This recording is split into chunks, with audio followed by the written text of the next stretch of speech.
Nous avons une grande mise à jour dans l'affaire d'une pom-pom girl universitaire accusée d'avoir caché le corps d'un bébé mort dans un sac poubelle dans un placard. Nous avons l'autopsie et une vidéo d'elle au tribunal selon WBIR Télévision. Laken Snelling est maintenant en liberté sous caution. Elle vit avec ses parents en résidence surveillée. Cette autopsie révèle ce qui s'est passé chez elle et ce que cela implique pour les accusations visant l'ex-reine de beauté. Nous sommes sur l'affaire présentée par Law and Crime. Je suis Chris Stewart.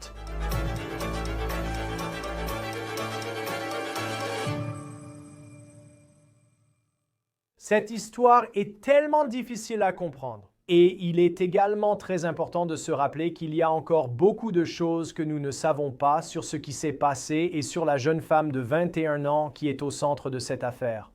Voici une vidéo de cette étudiante de 21 ans. Elle s'appelle Laken Snelling. Voici une vidéo d'elle au tribunal. Plus tôt cette semaine, selon WBIR Télévision, elle portait une robe rouge. Elle a plaidé non coupable d'abus de cadavre, falsification de preuves et dissimulation de naissance. Snelling a payé une caution de 100 000 $ et elle est maintenant assignée à résidence chez sa mère et son père. Elle n'a pas apporté de bracelet électronique à la cheville. Avant d'aborder les résultats de l'autopsie, je dois expliquer comment tout a commencé la semaine dernière, le 27 août à Lexington, Kentucky. C'est alors que la police a été appelée chez Laken Snelling pour signaler un nourrisson inconscient. L'enfant a été déclaré mort sur les lieux selon la police. WLEX-TV rapporte que la police dit avoir retrouvé le bébé mort dans un placard. Un procès-verbal d'arrestation précise que le nourrisson était dans une serviette placée dans un sac poubelle noir. Le procès-verbal poursuit en indiquant que Snelling aurait été informée de ses droits et qu'elle aurait reconnu avoir donné naissance à ce bébé. Nous avons ensuite appris que c'était un garçon. Elle déclare ensuite avoir dissimulé la naissance en nettoyant les preuves et en plaçant tous les objets de nettoyage dans ce sac poubelle noir, ainsi que le corps de son nouveau-né enveloppé dans une serviette, selon la police. On ne sait toujours pas quel âge avait ce bébé, ni à quel stade de sa grossesse Snelling en était lorsqu'elle a accouché. Nous savons que Snelling est étudiante à l'université du Kentucky à Lexington. Elle appartenait à l'équipe de cheerleading acrobatique de l'université, ce qui est important. L'Université du Kentucky est une grande université de division, un membre de la Southeastern Conference. Snelling est aussi une ancienne reine de beauté. Elle publie souvent sur les réseaux sociaux à propos des concours. Je veux aussi vous montrer cette photo ici parce que c'est Snelling sur le site officiel des Kentucky Wildcats. Maintenant, ce qui n'apparaissait pas sur les réseaux sociaux de Snelling, d'après ce que nous avons pu voir, c'était toute mention d'une grossesse. Il semble qu'elle ait arrêté de publier des photos d'elle-même en avril de cette année.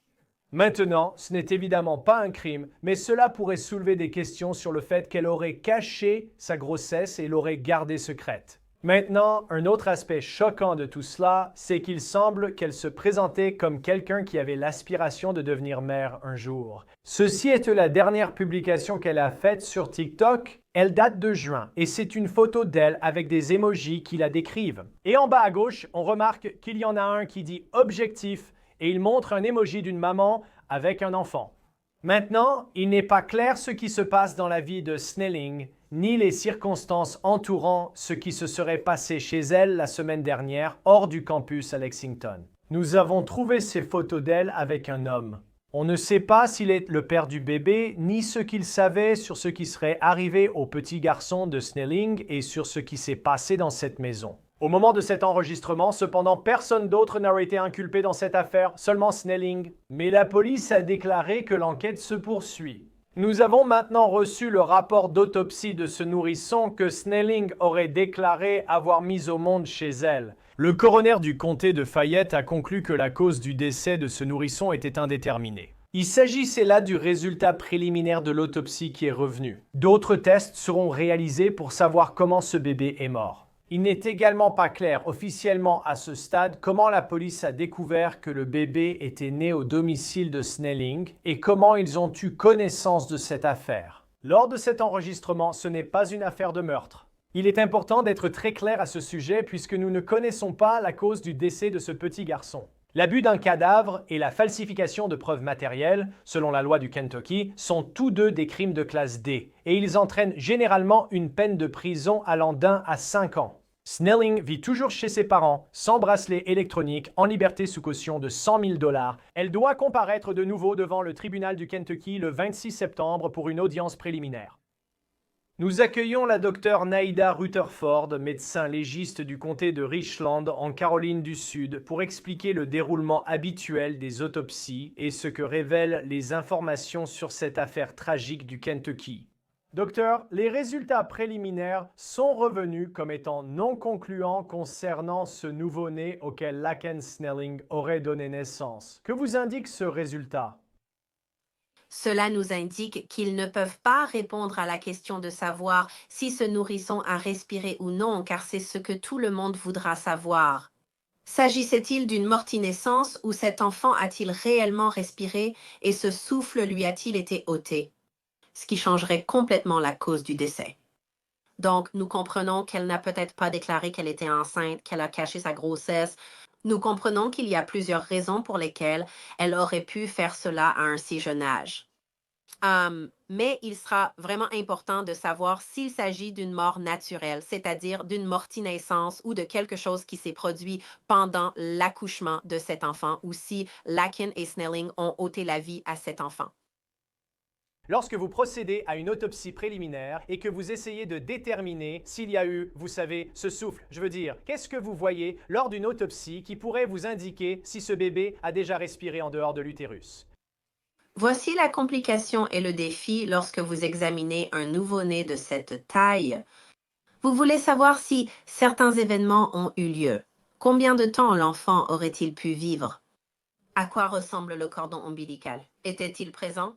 Y avait-il une cicatrisation sur ce moignon qui aurait pu être présent, ce qui nous indiquerait que cet enfant a vécu au moins un petit moment après qu'elle ait accouché? Je ne sais pas comment on peut cacher ça pendant tout ce temps. D'habitude, quand on trouve des cas comme celui-ci, l'enfant est décédé dans les heures qui suivent l'accouchement de la mère. Ils vont donc examiner certains points.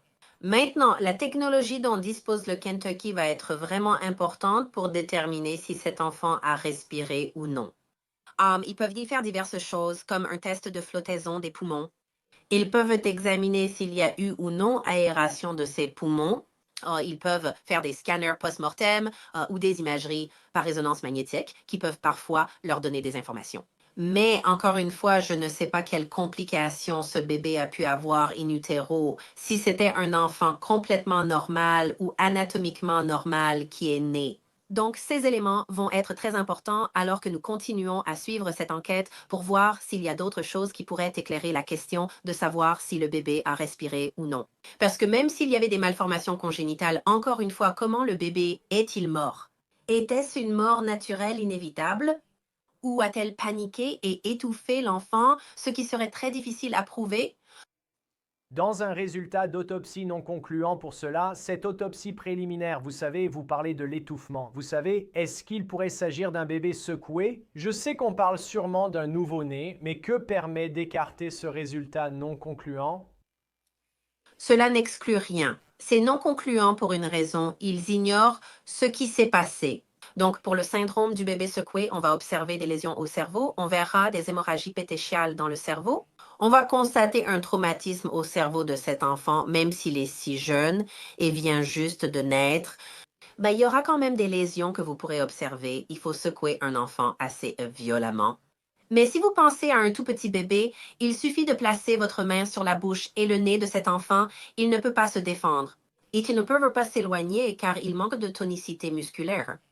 Et ainsi, on peut rapidement étouffer un enfant de cette manière. Et je déteste le dire à voix haute, mais c'est la réalité à laquelle nous sommes confrontés au bureau du coroner.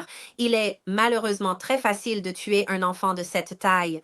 Pas besoin d'utiliser un traumatisme contondant. Le résultat non concluant n'exclut aucune possibilité. En fait, cela laisse beaucoup plus de questions que de réponses. Et quand il s'agit de ça, parce qu'on entend souvent parler de résultats préliminaires d'autopsie, puis ensuite de l'autopsie finale. Et parfois, selon l'État, je pense que cela peut prendre des semaines avant d'obtenir le rapport final d'autopsie. Quelle est la différence? Quels sont les...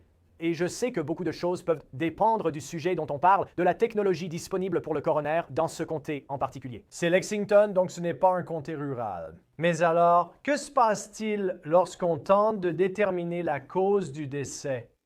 Donc, pour commencer, laissez-moi répondre à votre première question. Cette autopsie préliminaire nous indique simplement qu'il n'y avait rien qui ressortait clairement comme une preuve évidente de la cause du décès. Donc, s'ils pensaient qu'il s'agissait du syndrome du bébé secoué, s'ils pensaient qu'il y avait eu un traumatisme contondant, s'ils avaient vu des marques d'homicide sur l'enfant, alors ces éléments auraient été assez évidents et ils nous auraient communiqué cette information. Donc, ce qu'ils veulent dire par non concluant, c'est qu'ils attendent encore des résultats. Aurait-elle pu injecter quelque chose au bébé? Aurait-elle pu empoisonner le bébé d'une manière ou d'une autre? Encore une fois, est-il possible qu'une asphyxie soit survenue? C'est non concluant faute de preuves irréfutables. Est-ce possible que le bébé naisse, qu'elle prenne peur et fasse encore quelque chose à l'enfant? Ils ne vont pas écarter ces possibilités pour l'instant. Ils vont mener une enquête complète. Comment l'enfant a-t-il été retrouvé? Combien de temps pensons-nous que le bébé était là?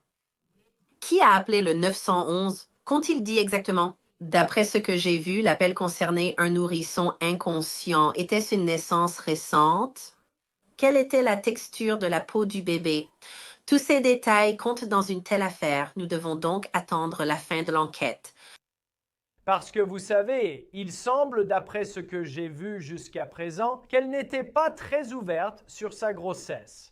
Vous savez, elle a arrêté de publier. Je crois que c'était en juin, et elle est passée de publications régulières sur Facebook à ne plus rien publier du tout. Donc on ne sait pas vraiment si elle était à terme, si elle était, vous savez, depuis combien de temps elle était enceinte. Mais il y a une chose à laquelle je ne cesse de penser, c'est si elle a accouché toute seule dans une maison, puis ensuite vous la voyez au tribunal, vous savez, et elle a l'air vraiment remise comparée à ce que ça demande de traverser un accouchement. Je veux dire, en sachant cela, combien de temps pensez-vous qu'elle était enceinte pour qu'elle puisse apparemment se remettre aussi rapidement? Je sais qu'elle est allée à l'hôpital pendant un certain temps, mais il semble qu'elle se soit remise assez rapidement et qu'elle ait pu faire cela sans aucune assistance médicale autour d'elle. Eh bien, voilà le truc. Ça dépend de ton corps. La grossesse, c'est une loterie. Certaines femmes ne présentent des signes de grossesse qu'au cours des 2 derniers mois, bien qu'elles aillent jusqu'au terme. Donc, disons théoriquement, hypothétiquement, qu'elle était enceinte d'environ 6 mois. À ce stade, mais la plupart des femmes n'ont pas encore de vrai ventre de grossesse. Peut-être qu'elle a cessé de publier parce qu'elle commençait à avoir un petit ventre. Peut-être a-t-elle pensé, je ne veux pas qu'on me pose de questions. Mais traverser l'accouchement seule, enfin, encore une fois, la grossesse, c'est une loterie. Elle aurait pu mourir. Elle aurait pu faire une hémorragie et tout perdre son sang. Donc, je ne comprends pas comment elle a pu faire ça seule, sauf si elle a eu un accouchement précipité et que le bébé est arrivé très vite. Mais encore une fois, plus tu es jeune, plus tu as de risques que ça arrive. Elle avait l'âge où elle aurait pu demander de l'aide. Donc, je ne comprends pas pourquoi elle a choisi de ne pas le faire ou pourquoi elle cachait sa grossesse. Mais elle avait l'air d'être très bien remise. Mais encore une fois, elle est jeune. Elle a 21 ans. D'après tout ce que j'ai vu, elle était en très bonne forme physique, membre de l'équipe de cascade de son université là-bas. Donc, elle avait beaucoup d'atouts en ce qui concerne sa forme physique et elle pouvait simplement rebondir. On a vu des images de femmes qui accouchent et dès le lendemain affichent des abdos dessinés. Donc, c'est vraiment une question de grossesse qui relève de la loterie. Oui, elle peut paraître rétablie, mais avoir encore des saignements ou d'autres symptômes. Encore une fois, quand cet enfant est-il né et dans quel état se trouvait son corps? Cela va en dire long aux enquêteurs sur ce qu'elle a fait et comment elle l'a fait. J'y pense sans cesse, vous savez, j'ai aussi des enfants. On remarque toute l'attention médicale autour d'une naissance. Et de savoir qu'elle, si tout cela est vrai, qu'elle a accouché chez elle et qu'elle s'est remise aussi vite, c'est vraiment remarquable. Si le médecin légiste parvient à déterminer que le bébé a respiré, que le bébé est né vivant, que se passe-t-il ensuite? Qu'est-ce que vous cherchez pour déterminer s'il y a eu acte criminel ou si c'était simplement un enfant né dans une situation difficile sur le plan de la santé et qui est décédé naturellement? Eh bien, ils pourront voir s'il y a des anomalies anatomiques qui auraient pu contribuer à la cause du décès. C'est pourquoi ils ont conclu que c'était indéterminé pour le moment. Ils vont examiner au microscope pour détecter d'éventuels changements histologiques qui pourraient être présents. Ils réexamineront le cordon ombilical s'il est là et pourraient effectuer certaines colorations. Je ne suis pas expert des cordons ombilicaux, mais il existe des colorations pour vérifier si ce bébé a vraiment respiré. Ils analysent le sang. Mais qu'a-t-on découvert chez le bébé? Et ce qui m'inquiète, c'est où est le placenta? Quand on accouche, on ne donne pas seulement naissance à un bébé. On donne aussi naissance à un placenta. Alors, où est le placenta? Et si elle a coupé ces choses, les a cachées, les a jetées, cela en dit long sur son état d'esprit à ce moment-là. Si on découvre que ce bébé a peut-être respiré, les procureurs vont s'y intéresser et sûrement envisager une accusation d'homicide. Oui, il y a tant de choses auxquelles on ne pense pas, mais en tant que médecin légiste, tu les vois et sais comment la science peut révéler l'état d'esprit, ce qui est crucial dans ce genre d'affaires. Chaque fois qu'une telle histoire survient, c'est toujours aussi choquant. Et c'est incroyablement triste parce que ce nourrisson perd la vie, que ce soit à cause d'une morti-naissance ou de quelque chose d'encore plus difficile à évoquer. À quelle fréquence, en tant que coroner, voyez-vous ce type de cas? Malheureusement, nous voyons des cas comme celui-ci tout le temps. Ce matin, j'étais en réunion avec le département de la santé publique sur le comptage des décès fœtaux. Parfois, nous lançons une autopsie sans savoir que la personne est enceinte. Et quand nous les ouvrons, nous découvrons littéralement un bébé à terme à l'intérieur de la mère. Ces décès ne sont généralement pas comptabilisés comme d'habitude. Nous le constatons. Nous le voyons assez souvent pour qu'une politique soit nécessaire. Je vais juste dire cela. Pour notre bureau en Caroline du Sud, nous avons eu au moins 5 cas où nous sommes intervenus sans savoir que la maman était enceinte. Et puis, tout à coup, nous découvrons un bébé où nous arrivons sur une scène où il y a ce que nous considérerions comme un fœtus expulsé, soit à cause d'un traumatisme, de violence domestique ou autre. Donc, il y a de nombreuses raisons pour lesquelles ces cas se produisent et elles ne sont pas toujours malveillantes. Parfois, c'est simplement que la maman décède et donc le bébé meurt en conséquence. Parfois, le travail débute alors que la mère est mourante. Donc, ce n'est pas toujours malveillant, mais nous le voyons assez souvent pour qu'il y ait une politique en place à ce sujet. Et je suis sûr que c'est, je veux dire, une journée incroyablement difficile quand on doit faire une autopsie comme ça sur un enfant aussi jeune. Et j'ai remarqué dans le message du coroner qu'il a reconnu que c'était une affaire qui attirait beaucoup d'attention. Et c'en est une qui est devenue une affaire nationale dans les médias au cours de la semaine dernière. Vous faites des autopsies tout le temps, c'est votre travail. Mais qu'est-ce que ça fait d'entrer dans une autopsie en sachant qu'il y a des gens dans tout le pays qui veulent connaître les résultats que vous allez découvrir pendant celle-ci? Vous abordez cela avec l'état d'esprit de vouloir raconter l'histoire de la mort. Le bruit autour n'a pas d'importance, peu importe ce que veulent les médias. Mon objectif lorsque je mène une enquête sur un décès et une autopsie, ainsi que l'enquête et les forces de l'ordre, c'est de rassembler toutes les pièces du puzzle. Vous examinez la revue des décès d'enfants, vous regardez toutes les personnes impliquées et vous vous demandez, que s'est-il passé ici? Quelle est la vraie histoire? Laissez les émotions. Que s'est-il passé? Et plus nous pouvons nous rapprocher de cette chronologie, plus nous l'utilisons pour prendre une décision. Donc, en tant que médecin légiste, j'inscris la cause du décès et la manière du décès sur ce certificat de décès. Donc, je veux être certaine que ce que j'inscris sur ce certificat de décès, je pourrais le défendre devant Dieu, un jury et un groupe de mes pairs et dire, voici ce que je crois s'être passé selon mon avis médical. Et sachant maintenant que cela passe à l'étape finale de l'autopsie et qu'on essaie de déterminer la cause du décès, je sais aussi que dans différents États, différentes villes, le délai d'attente peut être plus long qu'ailleurs. Mais d'après votre expérience, combien de temps pensez-vous qu'il faudrait attendre avant qu'une autopsie finale soit prête à être communiquée? Je dirais que c'est la cause du décès que nous attendons. Le rapport d'autopsie sera ce qu'il sera. Ils ont pratiquement terminé cette partie. Ce qu'ils attendent maintenant, ce sont les modifications ou les compléments à cela. Alors, que dit l'histologie? Qu'est-ce que l'anatomopathologie examine lorsqu'ils prennent le cerveau, le foie, le rein, lorsqu'ils observent des morceaux du cœur ou des poumons au microscope? Ils recherchent des signes indiquant qu'une aération a pu se produire dans ces poumons. Ils recherchent plusieurs éléments dans ces différents tests et colorations afin de confirmer certaines choses ou d'en écarter d'autres. Donc, ils recherchent des anomalies génétiques. Ils recherchent aussi des anomalies anatomiques.